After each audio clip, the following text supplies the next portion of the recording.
Shalom, hari ini kita akan renungkan kitab Bilangan pasal 32, teksnya 28 sampai 42, dan sudah dibagi dua paragraf. Paragraf yang pertama ayat 28 sampai 32. Bani Gad dan Bani Ruben janji akan menyeberang dengan bersenjata di hadapan Tuhan ke tanah Kanaan kepada Musa, Eleazar, Yosua, dan kepala-kepala puak dari suku-suku Israel. Paragraf yang kedua ayat 33 sampai 42.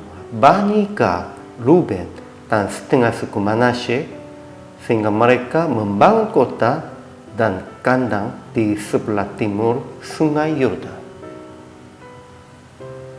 Kesimpulannya, Musa mengumpulkan Imam Eleazar, Yosua bin Nun, dan para kepala puak dari suku-suku Israel. Dan Musa berkata tentang permohonan Bani Ruben, Bani Gad. Dan mereka janji akan menyeberang dengan bersenjata di hadapan Tuhan ke tanah Kanaan. Lalu Musa membagikan tanah-tanah dan kota-kota Sion, raja orang Amori, dan Og, raja Basan, itu kepada Bani Gad, Ruben, dan setengah suku Manasye. Sehingga mereka membangun kota dan kandang di sebelah timur sungai Yordan. Ajaran dan arahnya. Pertama, tidak dijelaskan firman atau perbuatan Tuhan dalam teks hari ini.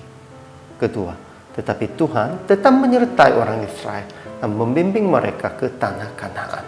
Itu kita bisa melihat melalui teks-teksnya. Ajaran tentang manusianya. Pertama, Musa mengumpulkan Imam Eleazar, Yosua bin Nun, dan para kepala puak dari suku-suku Israel, dan dia berkata tentang permohonan Bani Ruben, Bani Gad yang ingin mendapat tanah Gilead sebagai milik pusaka merekanya. Itu Musanya, sekalipun dia pemimpin, tetapi juga mengambil keputusannya itu bersama-sama dan ingin memberitahukan kepada kepala-kepala puak dari suku-suku juganya. Inilah penting. Kedua, Bani Gad dan Bani Ruben janji akan menyeberang dengan bersenjata di hadapan Tuhan ke tanah Kanaan untuk berperang bersama dengan suku-suku yang lainnya. Itu artinya mereka akan bertanggung jawab sebagai jemaat Tuhan. Ketiga, Musa membagikan tanah-tanah dan kota-kota Sihon, raja orang Amori, dan Og, raja Basan, kepada Bani Gad, Ruben, dan setengah suku Manasyenya. Maka mereka membangun kota dan kandang di sebelah timur sungai Yordan dan mengganti nama-nama kota itu.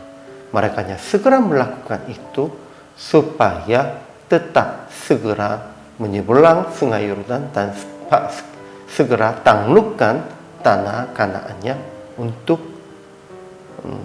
orang Israel. Aplikasi hari ini. Pertama, menelangi janji yang telah Anda berkata kepada sesama dan jemaat dengan tulis supaya menetapkan itu. Kalau sudah mengambil keputusannya dalam hati, harus dijelaskan itu dan kita harus tulisnya lebih baik. Kedua, usaha akan menanggung jawab sebagai anggota jemaat dengan melakukan tugas yang diberikan kepada Anda. Kita semuanya harus berpikir tanggung jawabnya, bukan hanya berpikir tentang hak sendirinya. Kita harus menanggung jawab tentang semua tanggung jawab kewajiban. Inilah sesungguhnya orang percaya. Akhirnya pada praktek hari ini, tulislah janji-janji yang Anda telah janjikan kepada Tuhan dan sesamanya juga. Kemudian melakukan salah satu itu di dalam hari ini dengan berpikir sebagai kewajiban yang diberikan oleh Tuhan.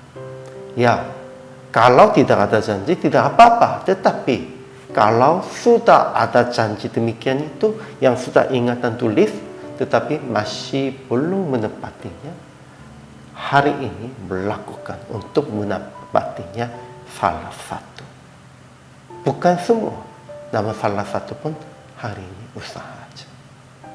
Inilah menanggung jawab janji, dan inilah kehidupan orang percaya.